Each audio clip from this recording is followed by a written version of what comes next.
Hey guys, what's up? Thought I'd pop on here real quick. Had a pretty decent size earthquake. It just happened just a few, well, not too long ago. Over in Taiwan, a very populated area. And we're going to take a look at that. One of the buoys is in event mode. Plus, we've had 4 big solar flares, just so people kind of understand that. But that was, these solar flares actually produced some pretty decent sized eruptions, but none of them are coming at us. So that is obviously that is a good thing. But it just is what it is at this point. So first off, guys, we will go ahead and get into the earthquake stuff because, guys, this isn't something to really play with. This is most definitely. Again, I am not an earthquake guy. You guys know that, but I can report to you what's going on. I can say this, that look at these boxes over here. This is USGS. Take that for what it's worth. I really don't, to be honest, don't care where you fall on what you believe that's coming from these guys. The fact of the matter is we had a big earthquake. That's just what it is. So we can click on the yellow pager button, which is what I tell you guys to do. And, guys, there's no chance, in my opinion, that somebody probably, there was a second, like a multiple story complex building that actually fell.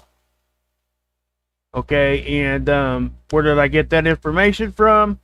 So quick, well, it's a simple Google search, typically, but, and again, I don't care about where this, this is a mainstream news source, but it definitely is telling you what happened here. There was no elaboration here, but again, you can read that for yourself. It's talking about a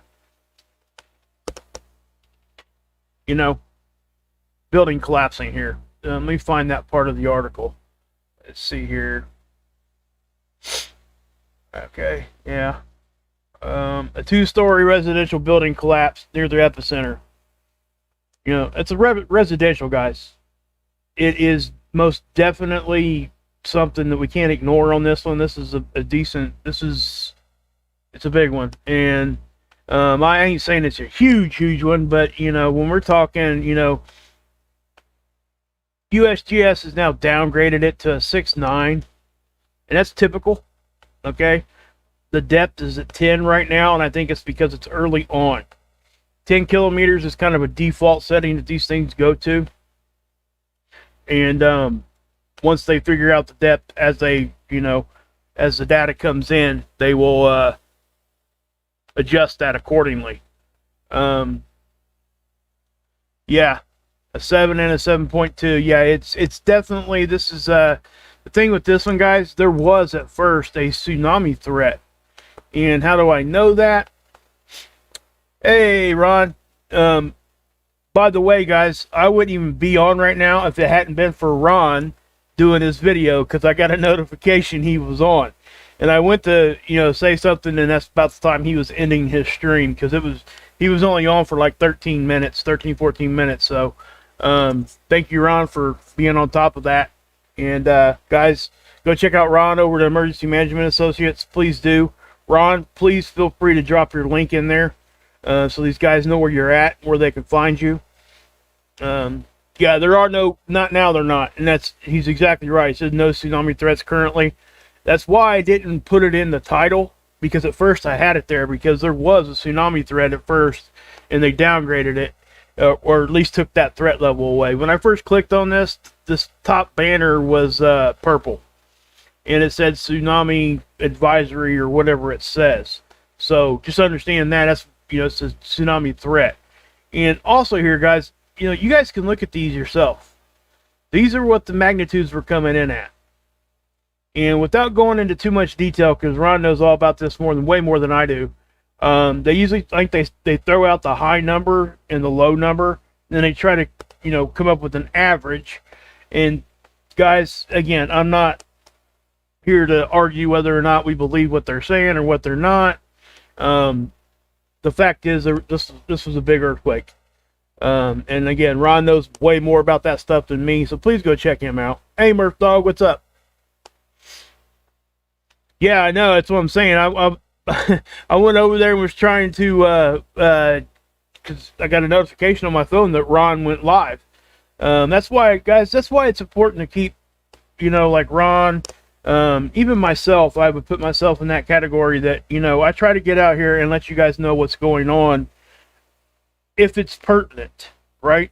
When things are happening, I'm not going to come out here and post a video real quick if I don't think it's not, any sense of urgency. And, most of the time with me, it's not really that much urgency. You know what I'm saying? Because when something happens on the sun, typically it's going to take it some time to get here. So we have time to talk about it. If anything that's coming from the sun that I don't have time to talk about before it happens, it's going to be really bad, and I'm not going to be able to get out here to you anyway. So that's, that's just kind of what, yeah. Hey, thank you, MODOK. I mean, honestly, guys, go check out. I mean, he just really did a really good job as much as I caught. I caught probably the last 2 or 3 minutes of the stream. And, but he's there daily, guys, so go check him out. And again, Ron, I'm not sure if you posted your link in there or not, but hey, Hilly, what's up? That's right, man. Read that, guys. 100%, that's right. So, obviously, we start looking into this. We can go back to USGS here and look at these boxes. We can click on the shake maps and all that kind of stuff right here. That is the epicenter right there. And we could, zoom in on this if we need to. And if you see those red boxes there, they are, you see how they kind of circled out? And obviously, as it goes further away, it's most definitely going to get weaker further away from the epicenter. But that tells you how far they really did see some pretty good shaking. And, again, I'm not going to try to explain exactly what was going on, but Ron was talking about how where sometimes the ocean water kind of absorbs some of this stuff and kind of helps it not be as bad. And I believe he was saying this one wouldn't be that way. They were going to feel some shaking here. And I think they did. And I'm not laughing, funny, haha. It's just when I talk about like this stuff, like I do feel bad for these people, right? And I've said this before, I don't like reporting on these things because a lot of times when I'm sitting here telling you, hey, there's a 6.9, or it's really more than that, by the way. Hey, there's an earthquake here over here. Somebody's dying. You know what I mean? And that's why I hate doing that. I really do. It truly, obviously bothers me. Yeah, and again, guys, when the stuff hits the news that quick, okay, it's typically not that good, especially in the middle of the night. When our news agencies over here reporting on this, that something that happened in the middle of the night, you have to understand that that's significant. Okay, I'm not saying it's like end of the world stuff. The Ron wasn't either. Okay, we're just saying, hey, this is not a typical just a little bit of shaking. Now, I will say this, they do get earthquakes over here very often, right? And they do typically know how to handle these things. They're if you're in that area, it's just like living in Tornado Alley here in the United States. Most people there have tornado shelters. These guys over here, they know what to do in the event of an earthquake, to give themselves the best chance. Plus, like even California, same way here. California, Oregon, Washington State, everybody understands that, Yeah, it is daytime over there, Anna, for sure. Actually, probably not for too much longer, I wouldn't think. A couple hours, but yes, you're correct. It is. And that probably helped with like rescue stuff, I would assume. And that's a good thing. But the other thing is, if it happened during like a rush hour, and I'm not saying any of this happened, it's just, this is where my mind goes. If it happened during like a rush hour, people were out driving around and stuff, and this stuff starts to happen, it puts people in a panic and it confuses them. And so that's just an added danger, you know. Hey, Vicky, good to see you. Hey, Blue Dazzle. But so again, you know, you got that, and so let me just back that up again. So you guys can go down through here and you can look. Now there is also another this other button. This will show you a shake map, and a lot of times they'll put like populations. I can't remember if that's the one I wanted to show you or not. Let's try a different one. Let's try, might even be this one. Yeah, you see where they put the population, how many people were affected by this strength of a shake?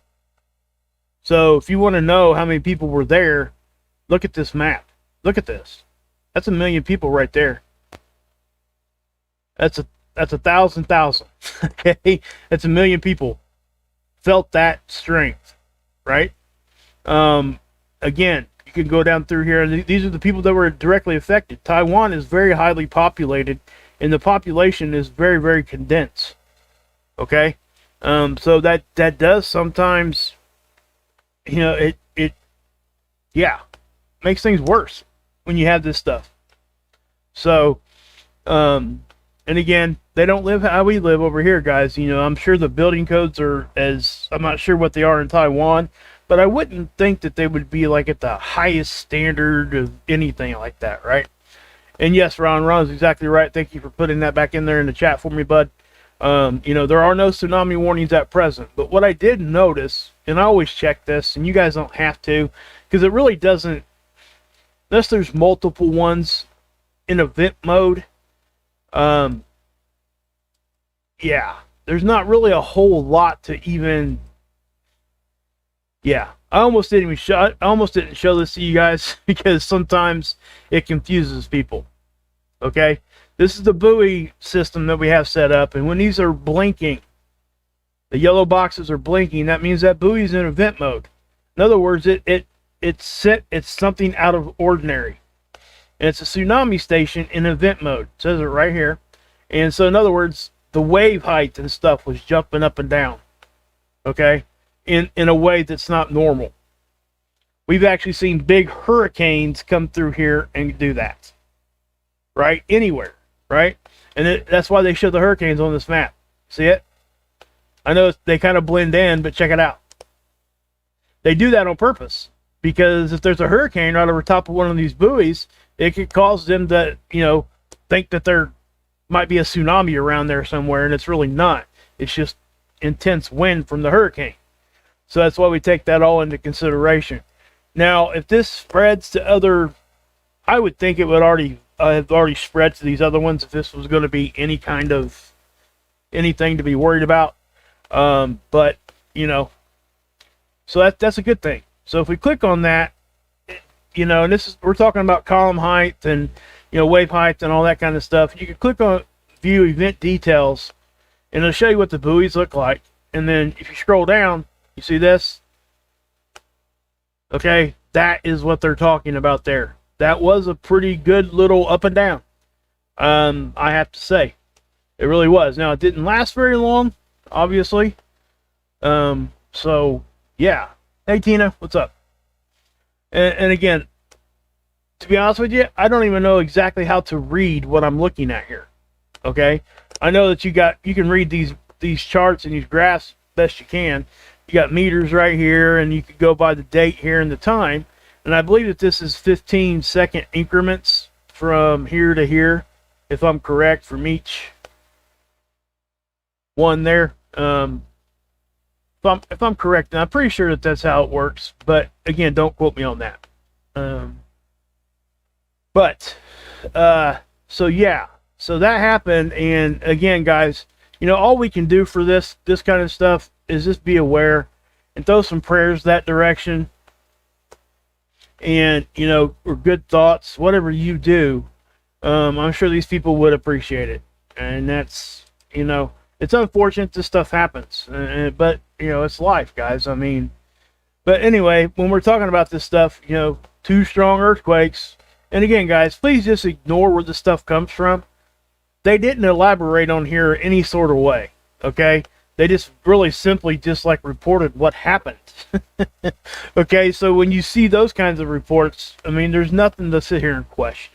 You know what I mean? It just really is. They're just like, bam. Now, when they talk about politics and stuff, that's where the argument comes into. And that's why we don't talk about that stuff here. Because that's what it turns into. A huge argument that gets nobody nowhere. So that's just where it's at for me. But if you want that kind of reporting, you can go to somebody else's channel, because there's a lot of them out there that do it. And it's not such a bad thing to talk about stuff like that. It's just it's not what we do here. So anyway, but I do want to show you guys that we did have 4 solar flares, solar flares in the past 2 days. Okay, you guys briefly heard me talk about something called Earth facing quiet. I don't have any kind of like data to show you. I don't have anything like that. I am not going to sit here and claim I know exactly what that theory is and the data behind it, but it sure does seem like this sun cycle, that a lot of the activity is being shot off a different direction and not right at us. This has happened multiple times. Okay? This sun cycle especially, as we started ramping up into solar maximum. These are big flares. That was almost an X flare. And you guys know, this is on the limb. So let me show you the flares. And we're just going to go over here to SDO instead of instead of ISWA. This will just give it to us a little bit quicker. So if we we'll look at I'll tell you what, let's look at the 131 first, and we'll take a look at that, and I'll show them to you. So it's going to happen over here. So see that was a big CME. Okay, that was a flare with a big CME. No doubt in my mind. I mean, look at that thing. Okay, and I'll slow that down in a little bit better detail here in just a second. Matter of fact, I need to change that date. Why did it? Let's go back to the 16th. Okay, because that's really when it started. So let's go back here, and this will give us 2 days, and we'll take a look at all these flares. We'll zoom in a little bit and just get a better look at it. Why is that not? Wonder why it's not doing. Anyway, okay. So we'll just roll with it. There it is. That's what I was looking for. Little scroll bar. Well, it's not gonna let me. But anyway, you see those flares, okay? I mean, that's just those. It just kept firing, and it's firing off to our what would be the west when we're looking at the sun. Okay, so let me slow that down just a touch. Matter of fact, I think I can just do that and use my little scroll here. Yep. Okay, there's one. Okay, now watch this eruption. You guys see that? All right, and what you see there, that's actually the X-ray and the light making it to the camera. And it flooded it with light, so it didn't know how to handle it. So, yeah. Look at that. The 131 doesn't usually show it this well, I have to say. The CME part. It shows the flare part, which is the X-ray, but that, number one, that rocketed off of there, okay?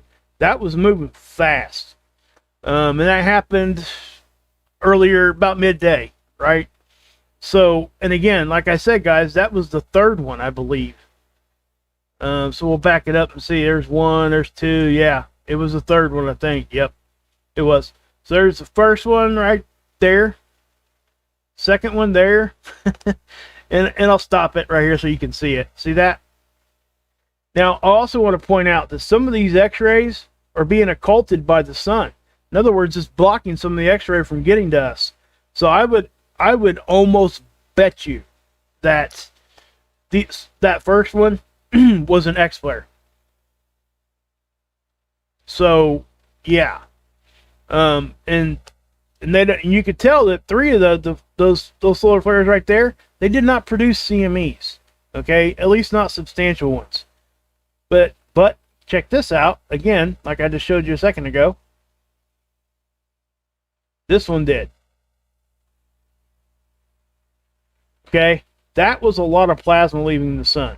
Like I said, the 131 doesn't usually show it this well, and when it does show it like that, you have to understand that it's substantial. Okay, so let me go ahead and we'll take you to the 211, because I want to show you guys the there's coronal hole too, another one that just opened up. Not let alone this one. Look at this thing. That one there we connected to, and definitely are going to get some solar wind from that very shortly. Okay, we actually could get storm conditions from it. Let me back out here a little bit.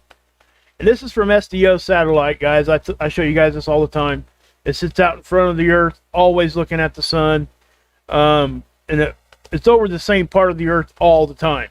It's doing a figure 8 pattern. It's called geosynchronistic orbit. I'm not going to go into what that all means right now.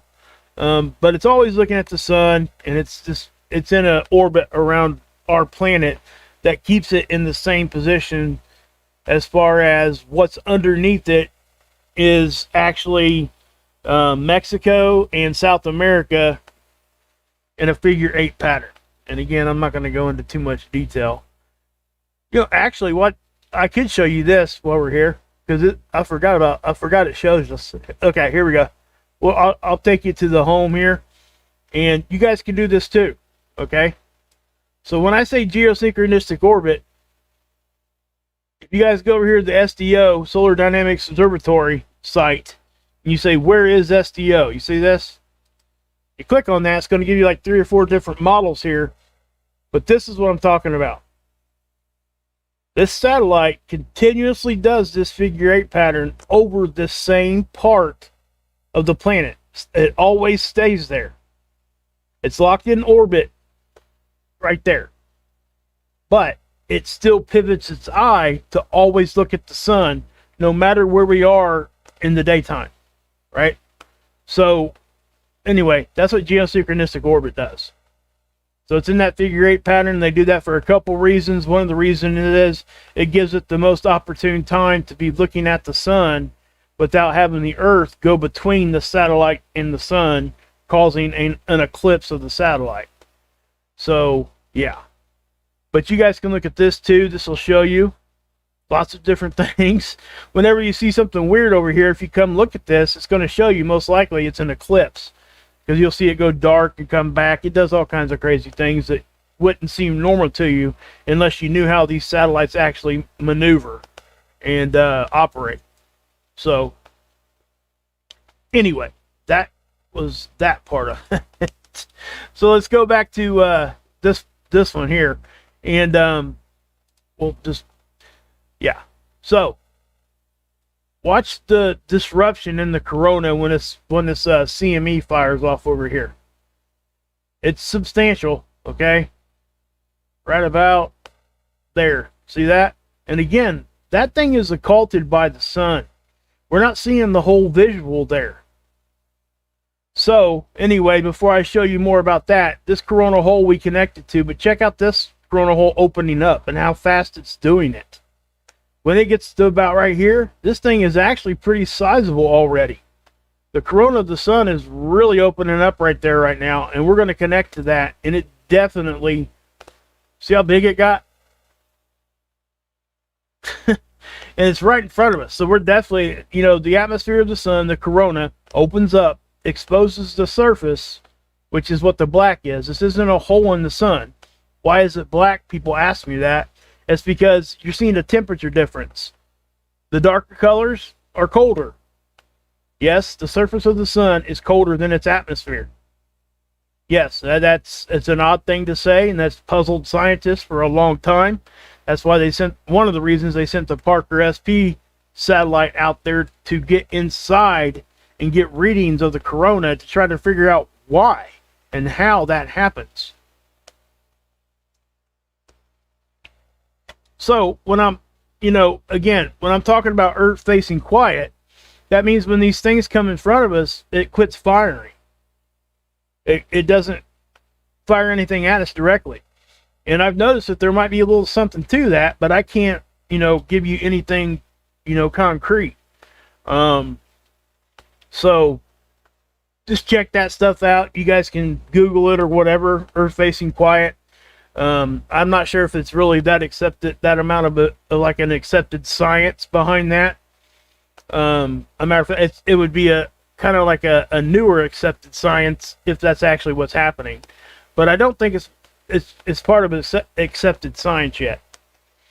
So there needs to be a lot more work and a lot more studies done on that. But it does sure seem like at this sun cycle that these things come right in front of us, even though I'm sitting here telling you guys this is a mean looking sunspot, right? How many times have I said that? And then it never fires nothing at us. And then as soon as it gets over here, it starts to fire. And I've also seen this. We've had big ones crest. We could see it was really, really active. Then as it crests over and it's facing us again, it quiets down real quick. It'll pass right in front of us. And then as it's exiting on this side, it starts to fire again. So it does make you wonder, right? I mean, we did have one event where, that it did fire at us. That was probably a few weeks back when we had an extended geomagnetic storm from coronal holes and CMEs and filament releases and the whole bag of tricks, right? So, but that's what happened there. But so, this was a longer duration flare. But again, I do think that this one would have been an X flare if it was facing us, because the tool that registers the X-ray didn't get all the X-ray that it produced because the sun blocked some of it. So that's true for all four of them. All right. But again, that CME, that if it had happened from this sunspot, would have been coming right at us. But it's not. But anyway, so that's what's up with the sunspots and that kind of an update. There's really not. Well, let me show you guys seeds real quick because it will show you some of the eruptions. Let's go back here to. We'll start with the 15th. And again, guys, none of these are coming at us. Okay, and that's what I'm saying. You can even see like this little halo kind of stick up right about here. See that? That's not coming at us. So if we go to the next day, the 17th, see how that all, fans out again? Again, not coming at us. So let me show you the side view from stereo A. This is really, really interesting. We'll start here on the 15th, just like we did there. Now that looks like it might, because Earth would be over here, but this is actually firing that way more. So just so you know, that's not coming at us. It's kind of like an optical illusion. It's about perspective, and at the angle we're at, we can't really tell. But that's not coming at us, just so you know. I think there was one of them we might catch a glancing blow, and I guess that could have been it right there. But if we go to the 16th, not much happening, but there was only, at least on this site, there was only like 7 hours of data here. We could probably go find it somewhere else, but I'm not really concerned about it because, yeah, I already know nothing's really happening. But check this out. That's the direction in which these are firing. We haven't seen these northerly firing sunspots in a while here. But that is that, even if that was like going this general direction, that would have sailed north of Earth. So yeah. But that's substantial. So wonder what the 18th is showing. Nothing. You can see how this is kind of a little bit of uptick here, right? There's some plasma there shooting off, but yeah, that is a planet. I believe it's Mercury, just so people don't freak out about that. That thing's been coming into view for days now. We can take a look and see. Let's see here. Where is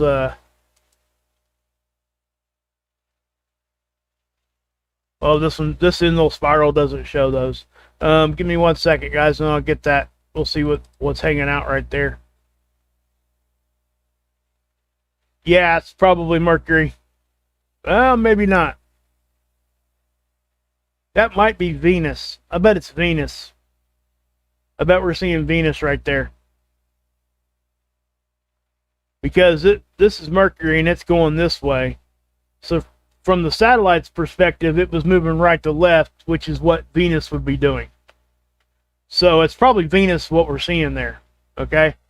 And again, it could be Mercury. I could be wrong on that one, but yeah. So, yeah. So when you see that, that's what that is. I think that's Venus. So, anyway. But, so that is probably all I got for you guys. I just wanted to come out here and show you guys this, and go check out Ron. Oh, looky there's another one. That's a 5.7. That's Japan, guys. Wow. Well, it's 166 kilometers west of Japan. So yeah, but again, I would say that all these are related. That would not be an aftershock, though. I wouldn't think. It's too far away, and it's too big. It's probably its own quake, but there's going to be a ton here. See them already? But it's natural for these things to spread out like this. Okay, most likely you'll see, because it will put the waves just right through the Earth, also, guys. Okay, when these bigger ones hit, if we were going to look at the helioplots, which we can do real quick, I guess. Let me find out where it's at here. I got it here on a shortcut. Give me 1 second. Stereo data page, Schumann.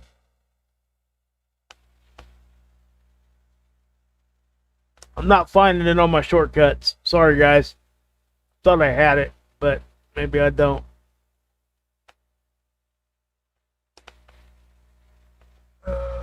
Goodness. Maybe this is it. Hold on. Yep, there it is. Helioplots. Okay? When we get big ones like this, you're going to see all these turn black globally. Okay? No doubt. Look, the one over here in China, look at that. I mean, it completely blacked that out. Yeah. So, that's what this is from. So, that's telling you that the energy moved as waves throughout our planet. You can actually track it that way. We've seen it. But again, I am not the earthquake guy. So, one other thing I would like to say, guys, if you guys haven't checked out, let's do this. Let's go to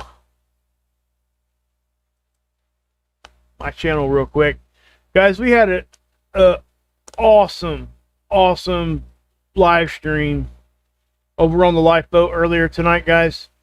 It was just amazing. We had a counselor. My counselor came in and did an interview with us. And tell you what, hold on a minute here. Let's just do it this way. Okay. And she shared her story. Her story, she lost her son 2 years ago to an overdose.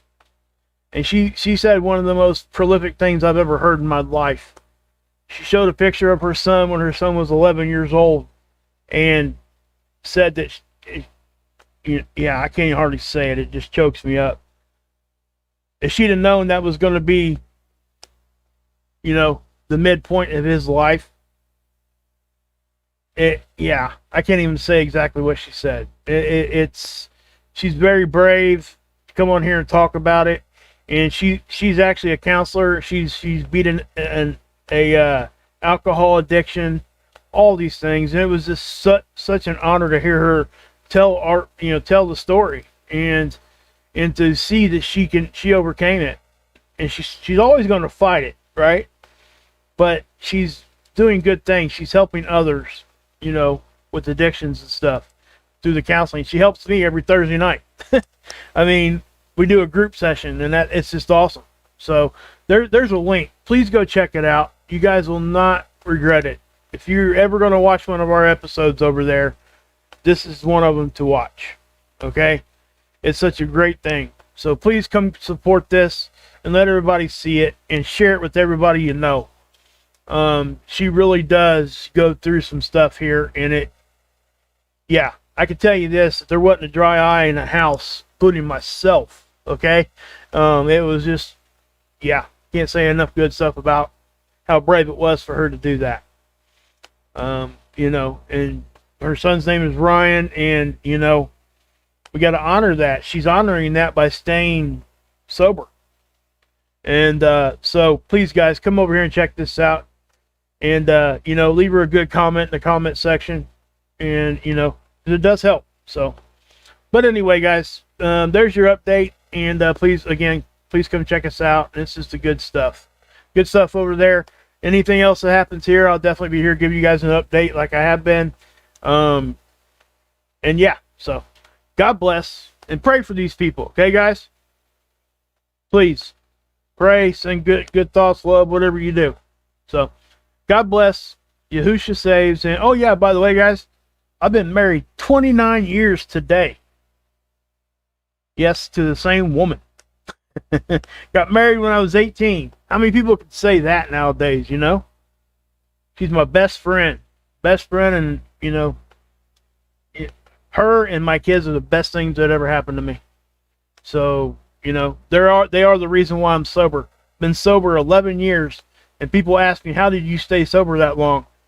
Because the statistic is 80% of people relapse within the first year. I never have. And if you knew my wife, my family, my kids, my mom and dad, my sister, nobody would ever ask me that question, because they are the reason. And it's just a great support for me to have, and not everybody has that. And that's why we're doing the Lifeboat channel. Okay? Because we recognize that. And we've helped quite a bit of people. So please come over here and check us out. Anyway, guys, God bless. Yahusha saves. And